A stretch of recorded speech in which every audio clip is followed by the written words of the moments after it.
انصاف کا نظام قائم کیا، یہ یاد رکھیں کہ پہلے عدل اور انصاف آیا پھر خوشحالی آئی. یہ نہیں کہ پہلے خوشحالی آئی اور پھر انصاف ہوا. انصاف کی وجہ سے خوشحالی آتی ہے معاشرے میں. جو آج دنیا کے اندر ایک انڈیکس ہے، اسے کہتے ہیں رول آف لا انڈیکس، کہ کن معاشروں میں دنیا میں قانون کی بالادستی ہے اور کن معاشروں کے اندر جنگل کا قانون ہے، یعنی جس کی لاٹھی اس کی بھینس. آپ کو حیرت ہوگی سن کے کہ جس ملک میں سب سے زیادہ قانون کی حکمرانی ہے، یعنی انصاف ہے، جو مدینہ کی ریاست میں قائم کیا گیا، وہ ہے سوئٹزرلینڈ. سوئٹزرلینڈ میں 99.9% رول آف لا انڈیکس ہے، یعنی مکمل انصاف ہے. وہاں کوئی انسان قانون کے اوپر نہیں ہے. سب سے خوشحال جگہ ہے سوئٹزرلینڈ، وسائل ہے ہی نہیں. اور سب سے کم رول آف لا انڈیکس پہ کون ہے؟ نائجیریا، 7%. وہ ہے تقریباً 100%، وہ ہے 7%. نائجیریا سب سے زیادہ افریقہ میں تیل نائجیریا میں ہے. اسے تو بڑا امیر ہونا چاہیے وسائل کے حیثیت سے. سوئٹزرلینڈ میں تو سوائے گائے اور پہاڑوں کے ہے ہی کچھ نہیں. وہ سب سے خوشحال ہے. اور نائجیریا میں سب سے زیادہ غربت ہے، کیونکہ قانون ہی نہیں ہے، انصاف ہی نہیں ہے. وہاں بھی اوپر تکڑے لوگ بیٹھے ہوئے ہیں جو کہتے ہیں ہم قانون کے اوپر ہیں. قانون صرف کمیوں کے لیے ہے. ادھر بھی کوئی وہ ملک جدھر افریقہ میں سب سے زیادہ تیل ہے، وہ غربت ہے، کیونکہ صرف 7% رول آف لا انڈیکس ہے. اور آپ کو افسوس ہوگا کہ تقریباً ساری مسلمان دنیا 20% سے کم ہے. پاکستان بھی 10% سے کم ہے. ہمارا یہ حال ہے. تو کیسے خوشحالی آئے گی؟ کیونکہ ہم نے جو میرے نبی صلی اللہ علیہ وسلم نے مدینہ کی ریاست میں جو پرنسپل سیٹ کیے تھے، نمبر 1 تھا انصاف. وہ آپ کے سامنے تماشا ہو رہا ہے. ملک میں جو طاقتور ہے وہ اپنا ہی پروسیکیوٹر بھی رکھ رہا ہے، نیب کا ہیڈ بھی اپنا، FIA بھی، اور بچتے بھی جا رہے ہیں. اور جیلوں کے اندر پھنسے ہوئے بیچارے غریب لوگ. آپ جیلوں والے جو غریب لوگ ہیں انہیں بھی کہیں جی اپنا پروسیکیوٹر لا لیں، وہ سارے بچ جائیں گے. اور پھر یہ بار بار میں اپنی قوم کو وہ حدیث سناتا ہوں کہ میرے نبی نے کہا، نبی صلی اللہ علیہ وسلم نے کہا کہ تمہارے سے پہلے بڑی قومیں تباہ ہوئیں جدھر چھوٹے چوروں کو جیلوں میں ڈالتے تھے اور بڑے ڈاکوؤں کو آپ پکڑتے نہیں تھے. یہ تباہی کا انہوں نے بتایا. اور آج آپ دنیا میں دیکھ لیں، جو ملک بڑے ڈاکوؤں کو نہیں پکڑ سکتا وہ غریب ہیں سارے، وسائل کے باوجود. سو نمبر 1 پرنسپل انہوں نے سیٹ کیا رول آف لا. نمبر 2، اور رول آف لا کے ساتھ میرٹ، کیونکہ جدھر انصاف ہوتا ہے ادھر ہی میرٹ ہوتی ہے. آج آپ مغربی یہ ملک پہ چلے جائیں، سارے جتنے امیر ملک ہیں سب 90% سے زیادہ رول آف لا ہے، اور رول آف لا کے ساتھ میرٹ آ جاتی ہے. اور دوسری چیز، میرے نبی صلی اللہ علیہ وسلم نے امر بالمعروف و نہی عن المنکر، وہ جو اللہ کا حکم ہے کہ ساری عوام کو اللہ کا فرمان ہے کہ تم نے اچھائی کے ساتھ کھڑا ہونا اور برائی کے خلاف کھڑا ہونا ہے. یہ ہے بیسز ایک مہذب معاشرے کی. میں اب آپ کو بتاؤں، میں نے جو انگلینڈ میں دیکھا، کیونکہ میں نے پھر سے آپ کو کہوں اندر سے میں نے وہ معاشرہ دیکھا. ایک دفعہ کسی آدمی کے اوپر یہ الزام لگ جائے کہ اس نے چوری کی ہے، کرپشن کی ہے، وہ جو مرضی ہو، سارا جو اس کے دوست بھی ملنا چھوڑ دیتے ہیں، ان کے ملنے والے بھی ان کو ملتے نہیں ہیں. وہ جاتے ریسٹورنٹس میں جاتے ڈرتے ہیں. کیوں ہمارے وہ جو باہر گئے ہوئے ان کو واضح پڑتی ہیں، جو ہمارے باہر بیٹھے ہوئے ہیں کیوں وہ واضح پڑتی ہیں؟ کیونکہ سنیں کیوں پڑتی ہے؟ کیونکہ وہ اس معاشرے میں ہوتا ہی ایسے ہے. اگر کسی کے اوپر یہ لگ جائے کہ اس نے پبلک کا پیسہ چوری کیا ہے، کرپشن کا مطلب ہوتا ہے پبلک کا پیسہ چوری کرنا، وہ کہیں نکل ہی نہیں سکتا، کیونکہ وہ قوم امر بالمعروف پہ چلتی ہے۔ ایک میں آپ کو مثال دیتا ہوں، امریکہ کے اندر ایک تھا برنی میڈوف، اربوں اربوں ڈالر پتی تھا، ساری سوسائٹی میں سارے بڑے بڑے فلم سٹارز سوسائٹی کے سارے اس کے سے ملتے تھے، تصویریں کھچاتے تھے، امیر ترین امریکہ کا آدمی تھا۔ اس کے اوپر فلم بھی بنی ہوئی ہے نیٹ فلکس پہ۔ وہ برنی میڈوف کئی سالوں کے بعد پتا چلا جناب اس نے فراڈ سے پیسہ بنایا تھا، پتا چلا کہ اس نے فراڈ سے پیسہ بنایا تھا۔ لوگوں کو تو چھوڑے نا کہ لوگ اس سے سارے دنیا بھاگ گئی اور وہ جیل میں چلا گیا، اس کی بیوی نے اس کو طلاق دے دی، اس کے ایک بیٹے نے خودکشی کر لی کہ میں دنیا کے سامنے نہیں جا سکتا، اس کا دوسرا بیٹا گھر کے اندر بند ہو گیا، 2 سال میں بیمار ہو کے مر گیا، کیونکہ ہم پبلک کے سامنے کیسے جائیں گے۔ سنگاپور کے اندر ہمارے ساتھ تقریباً ہماری تھوڑی دیر کے بعد آزاد ہوا تھا، سنگاپور کے پاس ایک ایسا پرائم منسٹر آ گیا لی کوان یو، اس نے آتے ساتھ ہی قانون کی بالادستی قائم کی۔ سنگاپور اور پاکستان کا ایک ہی جتنا تھا، ہمارا جو اوسط آمدنی پر کیپٹا انکم ہماری اور سنگاپور کی ملتی تھی، ایک ہی جتنی تھی آج 60 کی دہائی میں۔ ایماندار پرائم منسٹر آیا، قانون کی بالادستی قائم کی۔ جیسے ہی آپ قانون کی بالادستی قائم کرتے ہیں کرپشن ختم ہو جاتی ہے۔ وہ سنگاپور کا ایک منسٹر، اس کا اپنا دوست تھا، وہ پکڑا گیا کرپشن میں۔ اس دوست کو، وہ پرائم منسٹر کا دوست تھا، جیسے ہی وہ پکڑا گیا اسے پتا تھا کہ میں اب بچ نہیں سکتا، حالانکہ میں پرائم منسٹر کا دوست ہوں، اس نے خودکشی کر لی کہ اب میں معاشرے میں کیسے جاؤں گا، کیونکہ معاشرے میں امر بالمعروف ہے، عوام کھڑی ہو جاتی ہے اچھائی کے ساتھ۔ وہی سنگاپور، اب یہ سوچیں ہم اور سنگاپور ایک ہی جگہ تھے 60 کی دہائی میں، آج وہ ہمارا کتنا پر کیپٹا انکم ہے، اوسط آمدنی آج پاکستان میرے خیال میں $2,500 ہو گیا، 3,000 مجھے ابھی پورا ایگزیکٹ نہیں پتا۔ سنگاپور میں $60,000 پر کیپٹا انکم ہے، اوسط آمدنی۔ تو پہلے انصاف اور اس کے بعد خوشحالی اور معاشرے کی ذمہ داری ڈال دی میرے نبی صلی اللہ علیہ وسلم نے امر بالمعروف پہ۔ تیسری چیز، انہوں نے اپنے معاشرے کے اندر مدینہ کی ریاست میں کیا کیا؟ تعلیم کی ایمرجنسی لگا دی۔ جنگ بدر کے بعد جو قیدی مکہ کے قیدی تھے ان کو واپس کے پیسے لے سکتے تھے، کیونکہ مسلمان تو غریب تھے تب، بلکہ جنگ بدر میں میں اتنا بھی پڑھ رہا تھا کہ کئی لوگوں کے پاس تلواریں بھی نہیں تھے، ڈنڈوں سے لڑے ہیں، تو وہ تو قیدیوں کو واپس کر کے پیسے لے سکتے تھے، ہتھیار خرید سکتے تھے۔ دنیا کے عظیم لیڈر نے کہا نہیں، جو 10 مسلمانوں کو پڑھا لکھا دے گا اس کو ہم آزاد کر دیں گے۔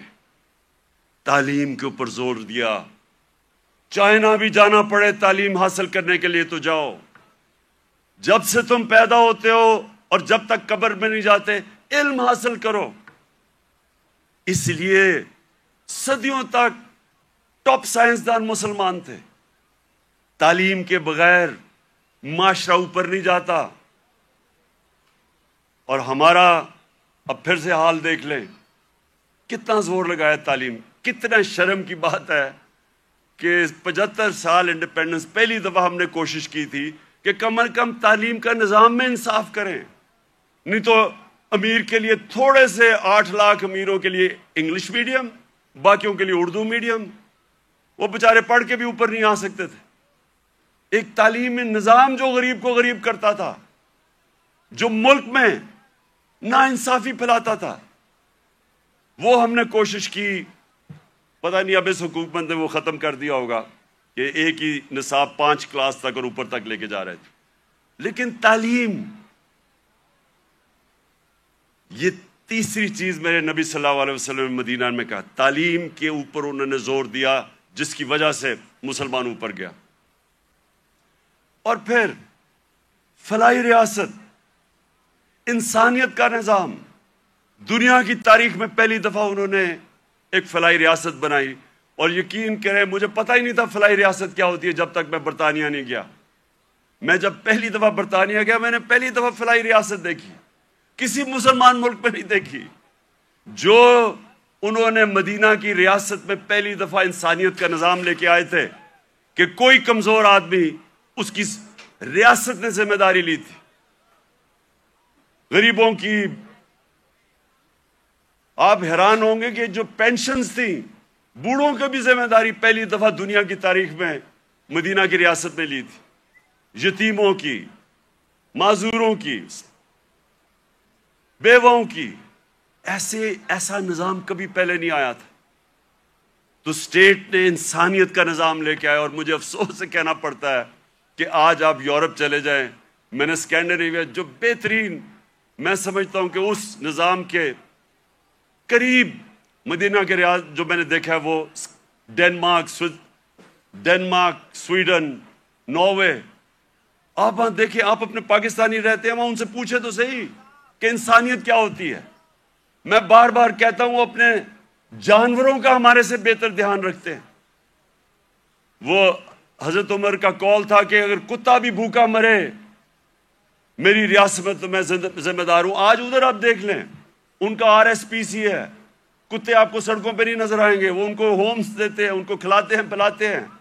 یعنی وہ جو ہم نے دنیا میں شروع کیا تھا، جو میرے نبی صلی اللہ علیہ وسلم نے انسانیت کا نظام دنیا میں شروع کیا تھا، وہ آج ان ملکوں میں مل رہے ہیں جو مسلمان نہیں ہیں۔ اور یہ یاد رکھیں، یہ کبھی نہیں ہمیں بھولنا چاہیے کہ اللہ نے خطاب میرے نبی صلی اللہ علیہ وسلم کو رحمت للعالمین کہا تھا۔ سب انسانوں کے لیے رحمت بن کے آئے تھے، جس طرح میرا رب رب العالمین ہے۔ اس کا کیا مطلب ہے؟ سب سے پہلے تو جو میثاق مدینہ تھا، انسانوں کو اکٹھا کیا گیا۔ جو میثاق مدینہ چارٹر، مدینہ کا جو چارٹر تھا، جو پہلی کانسٹیٹیوشن تھی، بلکہ دنیا میں کہتے ہیں کہ دنیا میں پہلی کانسٹیٹیوشن تھی، اس میں انسانوں کو اکٹھا کیا گیا۔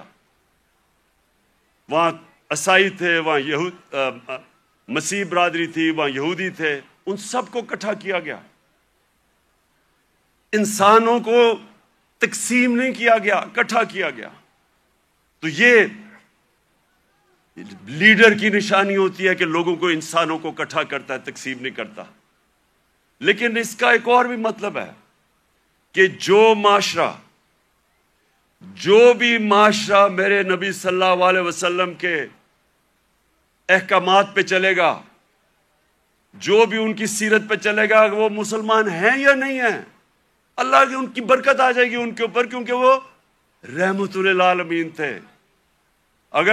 اگر صرف ان کی سیرت پہ چل کے مسلمانوں کو ہی فائدہ ہونا تھا تو اللہ ان کو رحمت للعالمین نہ کہتے، رحمت المسلمون ہوتے وہ۔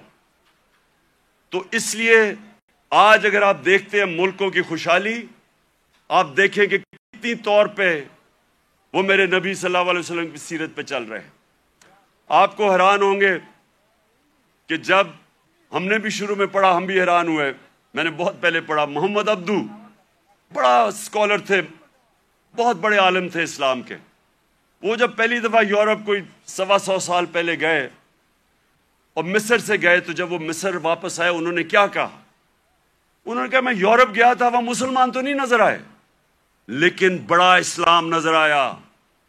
اور جب واپس مصر آئے تو کہتے مسلمان تو بہت ہیں، اسلام بہت کم نظر آ رہا ہے۔ تو ہم پاکستانی جدھر آج کھڑے ہیں، ہمارے پاس ایک راستہ ہے، اور میں اس لیے آج میں چاہتا ہوں کہ اس مبارک دن ہم عشق کرتے اپنے نبی صلی اللہ علیہ وسلم سے، لیکن ہم انہوں نے جو ان کی سیرت پہ عمل نہیں کرتے، اور اس کی وجہ سے ہمارے حالات اچھے نہیں ہیں۔ اور میرا یہ ایمان ہے کہ جب تک ہم وہ جو انہوں نے راستہ بتایا اس پہ نہیں چلیں گے، ہمیں عزت نہیں ملنے لگی۔ پرائم منسٹر باہر جاتا ہے اور بھیک مانگ رہا ہوتا ہے، جی مجھے پیسے دے دو نہیں تو ہمارا ملک تباہ ہو جائے گا۔ سب 22 کروڑ لوگوں کے لیے، ہم سب کے لیے شرمناک ہے کہ وہ ملک جس کا نعرہ تھا پاکستان کا مطلب کیا، لا الہ الا اللہ، یہ بڑا نعرہ ہے، یہ دعویٰ ہے بہت بڑا، یہ اللہ سے وعدہ ہے کہ اللہ تیرے سوا کوئی خدا نہیں ہے۔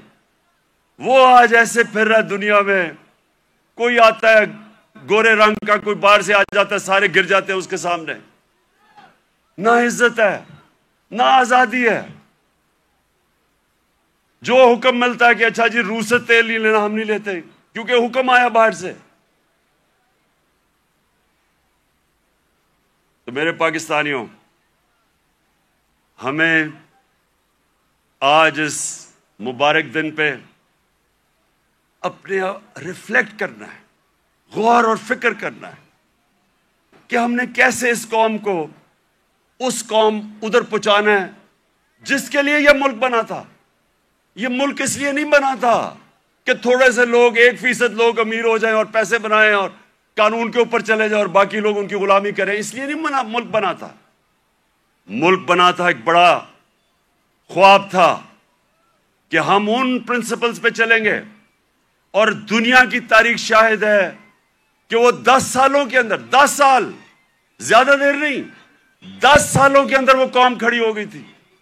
پہلے 4-5 سال تو مشکل سے، پہلے 4-5 سال تو امہ سروائیو کر رہی تھی بڑی مشکلوں سے، کبھی جنگ احد، پھر جنگ خندق، بڑی مشکلوں سے امہ نے اپنے آپ کو بچایا، قربانیاں دے کے اپنے آپ کو بچایا۔ اس کے بعد وہ پھر ان کا عروج شروع ہوا۔ قومیں قربانیاں دے کے بنتی ہیں، قومیں بھیک مانگ کے اور قرضے دے کے اور دوسروں کے سامنے ذلیل ہو کے نہیں قومیں بنتی۔ قومیں بنتی ہیں جب، جس طرح دنیا کے عظیم لیڈر نے اپنی مثال دی کہ جب جنگ خندق کے اندر مشکل وقت تھا، کھانا پینا نہیں تھا کیونکہ وہ چاروں طرف مکہ کے وہ کفار نے گھیرا ہوا تھا ان کو، تو لوگوں کو کہا پیٹ، ایک پتھر باندھو پیٹ پہ، اپنے پیٹ پہ 2 پتھر باندھے ہوئے تھے۔ لیڈر نے قربانی دے کے اپنی قوم کو کھڑا کیا تھا۔ اور یہ وہ قوم اللہ نے جس کو ہر قسم کی نعمتیں بخشی ہمیں، 12 موسم، ہر قسم کی، یہاں آپ کو اندازہ ہی نہیں ہے۔ میں تو 3.5 سال میں اقتدار میں پتا چلا کہ اللہ نے کیا دیا ہے۔ لیکن ہمیں کیریکٹر چاہیے، ایک کیریکٹر چاہیے ایک بڑی قوم بننے کے لیے، جو ہمارے نبی صلی اللہ علیہ وسلم نے ان کو آزاد کیا تھا، ان کا کیریکٹر اٹھایا تھا۔ ایسا کیریکٹر تھا کہ انڈونیشیا اور ملیشیا کے اندر کوئی مسلمان فوج نہیں گئی، صرف مسلمان تاجروں کی وجہ سے، ان کے کیریکٹر کو دیکھ کے لوگ مسلمان ہو گئے۔ حضرت معین الدین چشتی جب راجپوتانہ میں آئے تو وہاں تو کوئی مسلمان ہی نہیں تھا، راجپوتانہ میں تو کوئی مسلمان نہیں تھا۔ جب وہ گئے تو لاکھوں لوگ ان کے جنازے پہ آئے۔ کیریکٹر سے انہوں نے بدلا۔ جو ساری جو 10 سال تھے، 622 اور 632، ٹوٹل لوگ کہتے ہیں جی تلوار سے اسلام پھیلا، جو ٹوٹل جو مسلمان اور جن کا مقابلہ تھا مخالف، جو ٹوٹل لوگ جنگوں میں مرے تھے وہ 1200-1300 تھے۔ 1200-1300 10 سال میں لوگ جنگوں میں مرے تھے۔ فکری انقلاب تھا، ذہن بدل گئے تھے، اور ذہنوں نے انسان کو بڑا انسان بنایا تھا، آزاد ذہنوں نے۔ تو آج میں اس لیے یہ بڑا مبارک دن ہے کہ ہم سب کو آج اپنے ملک کو اٹھانے کے لیے اپنا کیریکٹر غور کرنا چاہیے کہ ہم اپنے آپ کو کیسے بدل سکتے ہیں۔ نبی کی سیرت پہ چلیں۔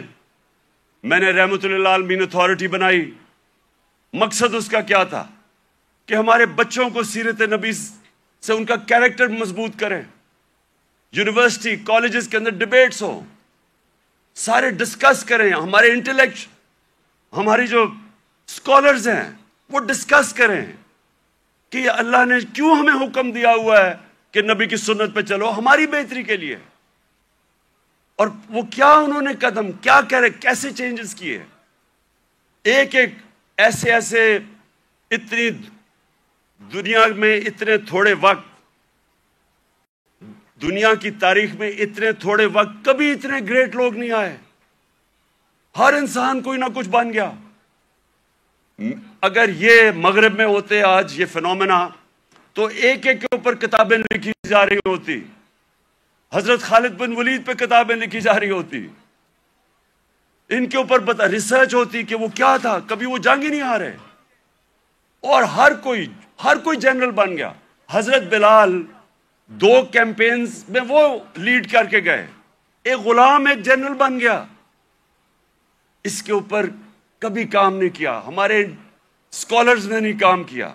رحمت للعالمین اتھارٹی کا مطلب ہی یہ تھا کہ اسکالرشپ آئے اور وہ کام کرے اس پہ, تاکہ اپنے یوتھ کو تو بتائے, کیونکہ اگر آپ نہیں بتائیں گے ان کے اوپر تو مغربی کلچر کی جلغار ہوئی ہے. موبائل فون سے بچوں کو وہ مٹیریل مل رہا ہے جو انسانی تاریخ میں نہیں بچے اب کو ملا. تو جب تک آپ ان کو سیرت نبی سے ان کو مضبوط نہیں کریں گے, وہ کیسے, یہ جو اتنا آنسلاٹ ہے ایک وہ کلچر کا جو بالکل مختلف ہے ہمارے دین سے, ہماری تاریخ سے, ہمارے کلچر سے, وہ کیسے مقابلہ کریں گے ان کو جب تک ان کو آپ مضبوط نہیں کریں گے. وہاں تو جو کلچر آ رہا ہے ٹیلی فون سے, میں ابھی آپ کو بتا دیتا ہوں, وہ یہ کہہ رہا ہے کیونکہ ٹیکنالوجیکلی وہ اتنے آگے نکل گئے ہیں, اس کا مطلب ہر چیز میں وہ آگے ہیں, اس کا مطلب ہمارا دین بھی آؤٹ ڈیٹ ہو چکا ہے, ہمارا کلچر بھی آؤٹ ڈیٹ ہو چکا ہے. تو بےچارے ان کو کاپی کرنا شروع کر دیتے ہیں بچے, اور غلطی ہماری ہے کیونکہ ہم ان کو بتا ہی نہیں سکے کہ دوسرا ہمارا ہے کیا, جو علامہ اقبال کوشش کرتے رہے. تو یہ رحمت للعالمین اتھارٹی کا مقصد ہی یہ تھا کہ ہم ابھی سے اپنے بچے, کالج اسٹوڈنٹس, یوتھ, ان کو تیار کریں کہ 21ویں صدی میں آپ نے کیسے آپ نے فیس کرنا دنیا کو. ماں